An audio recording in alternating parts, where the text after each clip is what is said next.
Nah gini Bang, siam ini kan juga dilakukan sama orang-orang terdahulu sebelum kita. Iya, betul. Kalau tadi Abang angkat contoh siamnya Ibunda Maryam. Maryam, kan gitu Iya. kan. Siam menahan untuk tidak berkalam insan, atau Iya, nggak betul. bercakap-cakap dunia. Nah, hari ini kalau kita lihat siam versi kita, itu kan menahan lapar dan dahaga.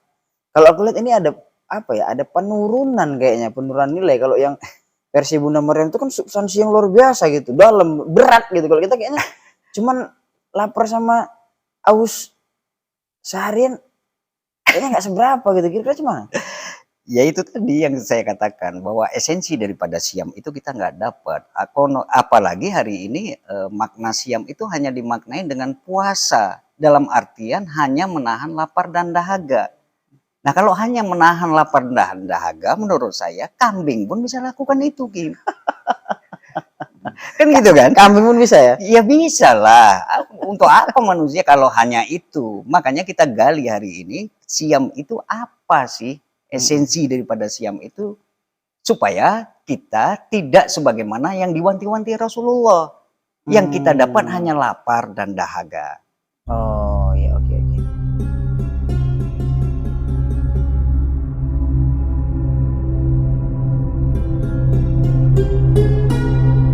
Assalamualaikum warahmatullahi wabarakatuh. Alhamdulillah wa wal akhwat fiddin. Kembali bertemu bersama kami Mukhtalifun Alwan. Di video kali ini kembali Bang Budi yang hadir di malam Ramadan ini. Kita akan membahas tentang sesuatu. Apa itu? Ya langsung saja kita ke Bang Budinya. Assalamualaikum warahmatullahi wabarakatuh, Bang. Waalaikumsalam warahmatullahi wabarakatuh. Wah, kayaknya puasa gitu nih. Ya memang malam Ramadan. Nggak ada kopinya soalnya. Biasanya ada kopinya, ini nggak ada kopinya. Kelewatan juga ini Mukhtalifun Alwan. Udah malam pun kopi nggak ada ya. Pembawaan puasa ya kan. Nanti mana tahu kan Holafat nontonnya pagi atau siang ya kan, selera pula gara-gara gelas kan, kita nggak tahu ya kan. Tuh sawah lagi kan gitu. Gini lah Bang, kemarin kita bahas yang sifatnya substansial ya kan. Walaupun semua yang diangkat di Quran kan sifatnya ada substansial kan gitu ya. Betul. Apa ya, kita bahas Ramadan lah ya, dari sudut pandang seorang Bang Budi lah. Nah gitu ya kan, nggak mau pertanyaan spesifik nih gitu, langsung aja. Gimana Bang Budi memandang Ramadan atau puasanya atau siamnya atau apalah, silakan. Ya. Dari sudut pandang seorang seniman ya. Boleh lah, boleh.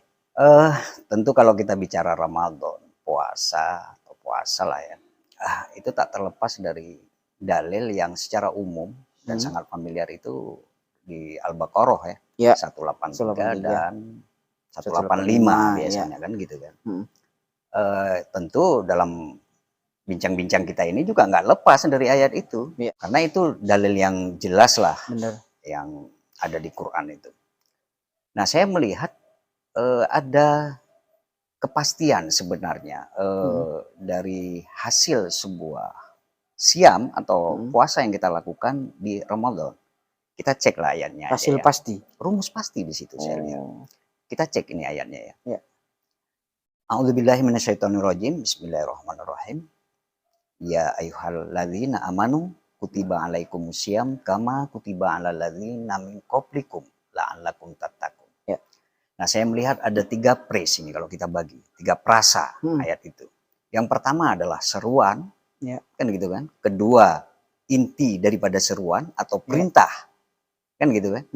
Kemudian hasil atau apa istilahnya, atau capaian. Betul, bahasa capaian, yang paling tepatnya capaian daripada siam yang kita lakukan. Di mana rumus pastinya? Ini kan terbagi 3 phrase. 2 inilah yang menentukan. 1 phrase pertama dan phrase kedua inilah yang menentukan keberhasilan atau capaian untuk menjadi takwa di ujungnya. Kan itu targetnya ya. Targetnya itu. Kita bahaslah per phrase-nya. Ya ayyuhalladzina amanu. Ini kan seruan kepada orang-orang yang telah bekerja iman dalam dirinya. Tentu kalau kita lihat sejarah, ini panggilan kepada orang-orang yang telah melalui hijrah zaman Rasulullah. Betul. Dan ayat ini nuzulnya di Madinah pastinya. Ya ayyuhalladzina amanu itu sudah dipastikan turunnya itu di Madinah, pas Madinah. Ya ayyuhalladzina amanu, kita pernah dialog kemarin itu persoalan apa ya, kalau secara substansial itu seruan-seruan seperti ini, seruan-seruan spesifik seperti ini sebenarnya yang menyikapi itu adalah keeratan hubungan antara sang penyeru dan yang diseru. Ya, kan pernah kita bahas ini dulu. Responnya atau apa tergantung kedekatannya. Makanya kalaupun ada hari ini, ada komentar-komentar kadang-kadang lucu juga kita bilang kenapa umat Islam itu nggak semuanya puasa gitu. Ya iya saya katakan. Ketika saya ada orang yang bertanya ke saya, iya saya katakan. Iya. Kenapa demikian? Karena memang yang diseru amanu. Bukan ya ayuhanas. Dia bukan umum seruan ini, khusus. Spesifik ya. Maka kalau hari ini ada orang yang Islam yang tidak menjalankan puasa di bulan Ramadan, ya pastikan saja. Berarti dia belum golongan atau tidak termasuk kepada golongan orang-orang yang amanu. Iya. Nah itu dia. Iya betul. Dengan makna siam nantilah yang kita bahas kan gitu kan. Paham. Lanjut. Nah itu rasa pertama. Rasa pertama inilah yang sangat menentukan sebenarnya. Awal yang sangat menentukan buat keberhasilan untuk mencapai takwa itu tadi. Kenapa? Ya itu tadi. Kalau kita di awal saja ketika diseru oleh Allah, dipanggil oleh Allah tadi, kita nggak ada respon apa-apa, ya kan pasti gagal gitu. Nggak terasa apa-apa. Nggak terasa apa-apa. Berarti kita bukan golongan amanu yang diseru Allah, gitu aja lah. Ya udah pastinya gitu aja. Nah untuk apa yang kedua lagi perintahnya? Berarti perintah itu bukan untuk kita gitu ya? Bukan untuk kita nggak merasa kita bagian orang-orang yang diseru. Lah secara otomatis siam pun apa yang mau kita lakukan ya pasti enggak kita lakukan. Iya betul. Kan itu aja. Makanya saya katakan rumus pasti. Iya. Maka kalau lulus kita pada prasa pertama ini baru lanjut. Okay. Tahu banyak ketika hakim dipanggil karena hakim kerja di instansi ketika dipanggil oleh pimpinan hakim gitu. Ketika respon ada hal yang mau disampaikan ini oleh pimpinan tadi. Nah saat nggak direspon, saat hakim nggak respon, Cemana? Iya betul. Kan nggak tersampaikan isi perintahnya. Atau misalnya pimpinan di ruangan tuh ngomong gini, coba kemari tolonglah gitu. Itu yang merespon biasanya yang hubungannya dekat. Iya. Nah yang hubungannya jauh tuh dia biasa aja, dia slow aja dia. Iya. Ala adanya orang tuh nanti. Gitu ya, kira-kira gitulah ya kan. Jadi ya ayyuhallazina amanu. Yang punya hubungan dekat langsung ada apa ya Allah. Kan gitu kira-kira kan. Itu. Yang enggak, ya udah malas-malas dia. Alah ya amanunya itu. Ya itu tadi contoh yang tepat dalam keseharian itu aja. Jadi ketika kita respon, kita terpanggil, akhirnya kita kan mau menilik lagi nih. Ada apa nih? Ada apa? Apa isi seruannya gitu kan. Nah baru di prasa kedua. Kutiba alaikumusiyam. Kutetapkan atas kalian itu siam. Kata Allah kan gitu lah. Kama kutiba ala ladzina min qablikum. Sebagaimana telah kutetapkan siam tersebut kepada orang-orang yang terdahulu. Nah, baru kita fokus kepada isi seruan atau perintah yang diperintahkan Allah kepada kita yang merasa amanu hari ini. Karena ini juga ditetapkan kepada orang-orang terdahulu. Seruannya adalah untuk siam. Siam maknanya apa sih? Siam. Kalau dari yang lalu sama Pak Ustadz Hero tuh, siam diartikan menahan. Iya betul. Secara bahasa dia memang artinya menahan. Yang hari ini diaplikasikan oleh ya kita semua dalam bentuk menahan lapar dan dahaga. Tentu salahkah itu? Ya tidak gitu. Karena di era Rasul itu juga diterapkan. Kan gitu kan? Hanya saja kalau kita mau lebih jauh sedikit, kata siam itu apa sih sebenarnya maknanya? Atau esensi daripada siam. Puasa lah kita lakukan kalau kita maknai secara umum kata siam itu dengan puasa gitu. Apa sih esensi daripada puasa itu sendiri? Kan itu sebenarnya yang mau kita kejar. Siam itu kalau kita tilik lah Quran itu, kalau nggak keliru saya ada 14 kali itu nuzul di Quran. 14 kali. 14 kali di 11 ayat. Nah yang menariknya satu ayat itu ada di Mekah, nuzul di Mekah. Siam itu? Iya, yang lainnya nuzul di Madinah. Berarti perintah siam udah ada pas di Mekah? Kalau enggak korelasi dong dengan ayatnya. Sebagaimana yang telah kutetapkan kepada orang-orang terdahulu. Artinya siam itu sebenarnya sudah dilakukan oleh orang sebelumnya. Hanya saja contoh yang dibuat, case yang dibuat oleh Allah satu aja udah cukup buat kita. Itu membuktikan bahwa ayat ini korelasi dengan siam yang di Mekah tadi, yang di fase Mekah. Nah, biasanya orang menyebut siam yang fase Mekah itu siam Najar. Jadi siam Najar itu yang diaplikasikan oleh ibunda dari Nabi Isa alaihissalam, kan gitu kan. Maryam kan gitu kan. Secara umum juga disebut itu dengan puasa Maryam. Nah, yang beliau lakukan itu justru bukan menahan lapar dan dahaga. Betul. Yang beliau lakukan itu adalah menahan untuk tidak berkaulun, bercakap, berkata-kata, berbicara dengan orang lain dengan perkataan yang sifatnya insaniah.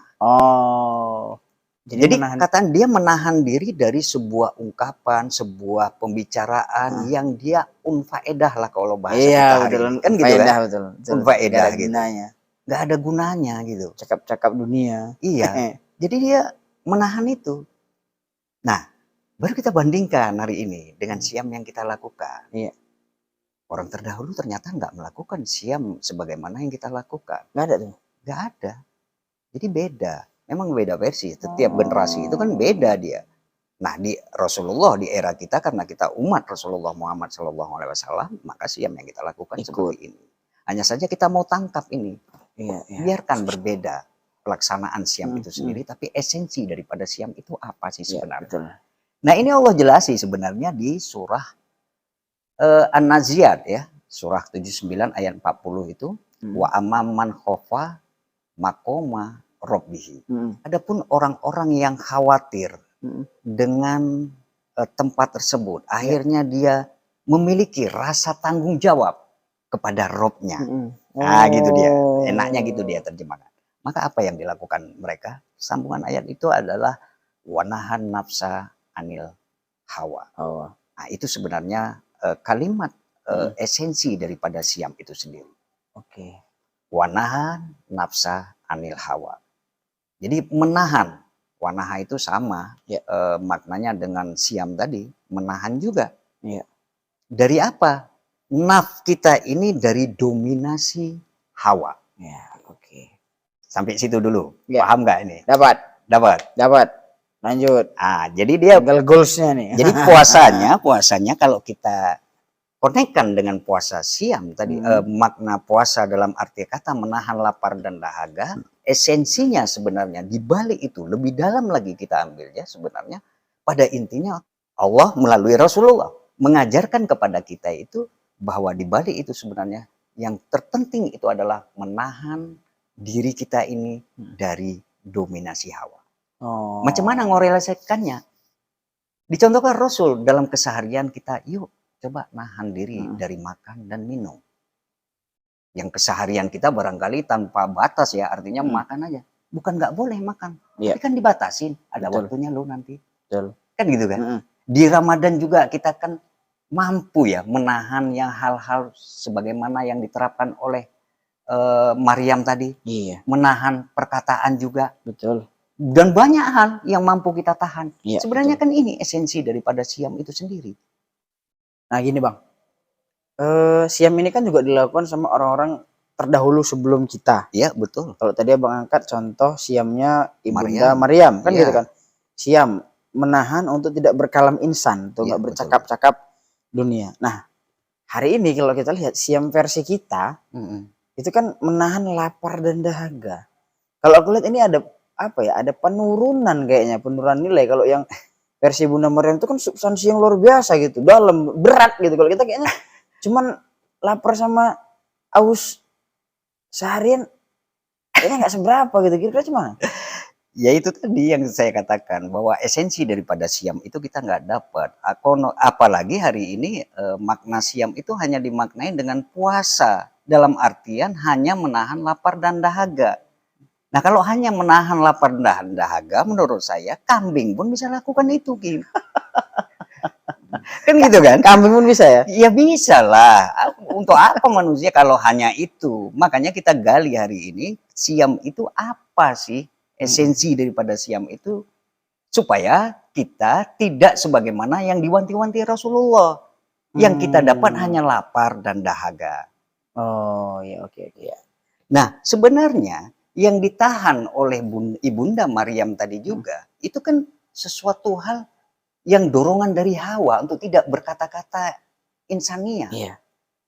Lah, andai kata kita beranjak juga dari ayat yang serupa, yang sama ini, di 7940 ini, itu esensinya sama, kedalamannya juga sama, gitu. Coba kita tahan hari ini yang sesuatu hal yang beranjak dari Hawa dalam diri kita. Baik makan, minum, dan seterusnya. Nah, saya pikir esensinya sama gitu. Nggak ada yang beda gitu.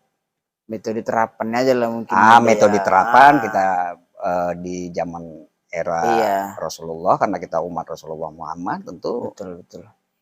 syariatnya berbeda gitu. Iya, tapi esensi siam itu sama. Sama ya? Sama betul. Sama betul. Nah, baru saat kita sudah bisa menerapkan ini, artinya menahan diri kita lah, supaya tidak didominasi oleh hawa yang ada dalam diri kita itu, atau sering disebut hawa nafsu ya, sebuah dorongan negatif yang muncul dari diri kita ini. Saya pikir ini udah tercapai dari esensi daripada siam tersebut. Maka capaian daripada siam itu pasti terpenuhi.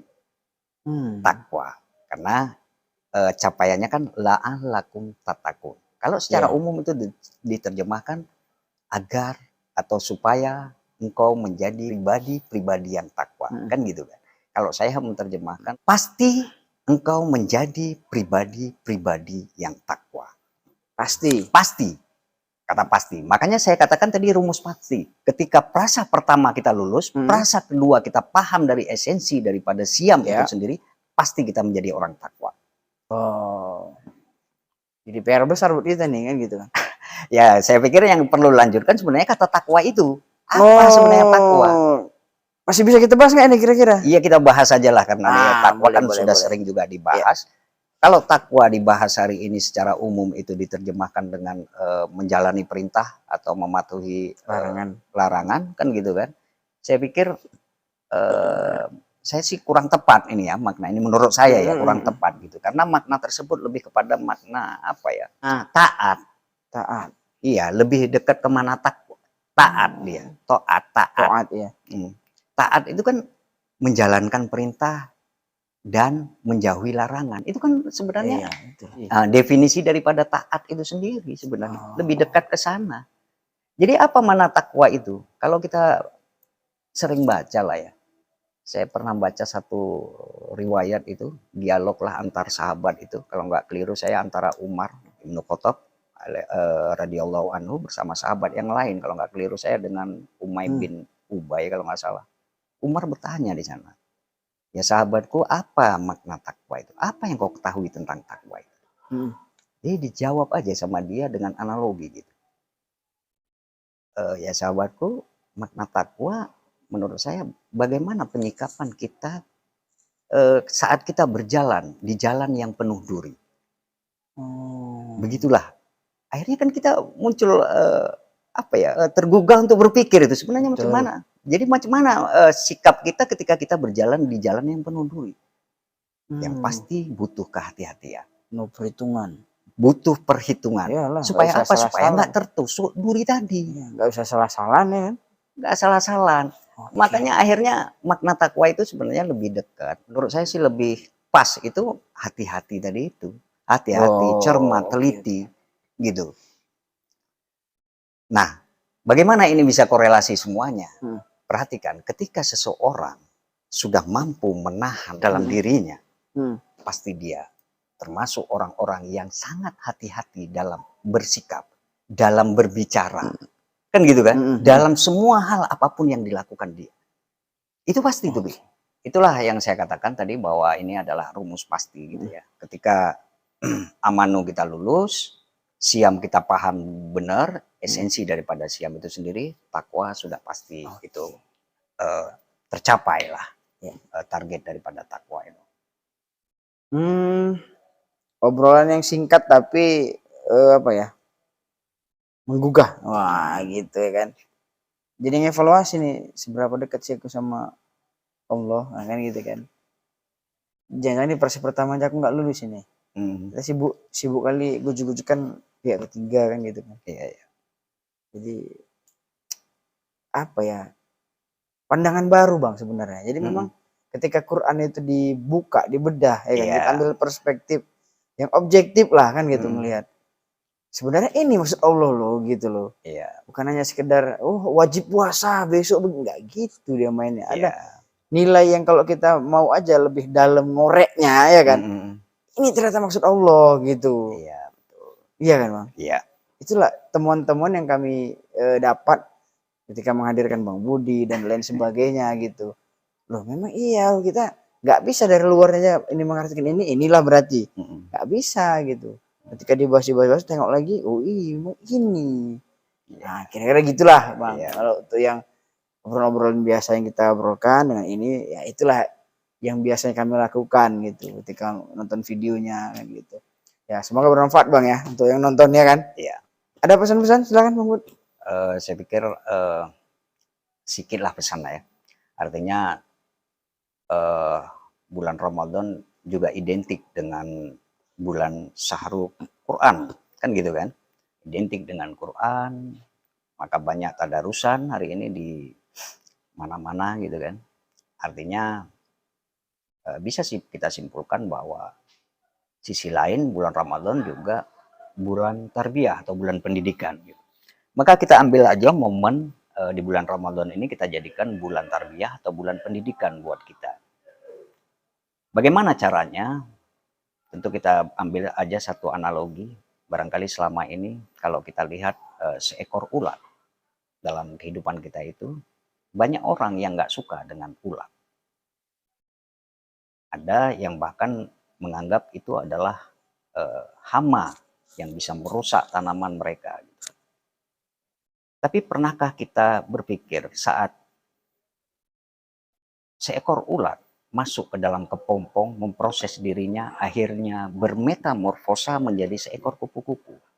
Adakah orang yang nggak suka dengan kupu-kupu? Saya pikir semua orang suka. Apa pelajaran yang bisa kita peroleh dari seekor ulat ini? Maka jadikan sajalah bulan Ramadan ini adalah bulan bagaimana menempa diri kita untuk menahan dominasi hawa yang muncul dari diri kita. Kita nggak sebagaimana ulat barangkali bermetamorfosis, merubah bentuk, tapi minimal merubah kelakuan selepas Ramadan ini. Supaya kita lebih baik, yang tentunya harapannya apapun yang kita lakukan diridhoi oleh Allah. Kemudian juga bisa terrefleksi di 11 bulan berikutnya. Inilah bukti keberhasilan seseorang dalam menjalankan siam atau esensi daripada siam selama sebulan. Saya pikir itu. Ya, terima kasih Bang Bud untuk pesannya di akhir video. Dalam ya untuk kita, jadi silakan dipakai nonton untuk sambil makan sahur, sambil berbuka ya gitu Bang ya. Juga silakan kalau ada yang mau nanya silakan juga kolom komentar terbuka, kira-kira mau nanya apa atau kita mau bahas apa ke depannya. Itu saja untuk video kita berkali ini. Sebelumnya terima kasih Bang Budi kembali. Semoga bermanfaat buat kita semua. Binasri minallah wa qarib. Assalamualaikum warahmatullahi wabarakatuh. Waalaikumsalam.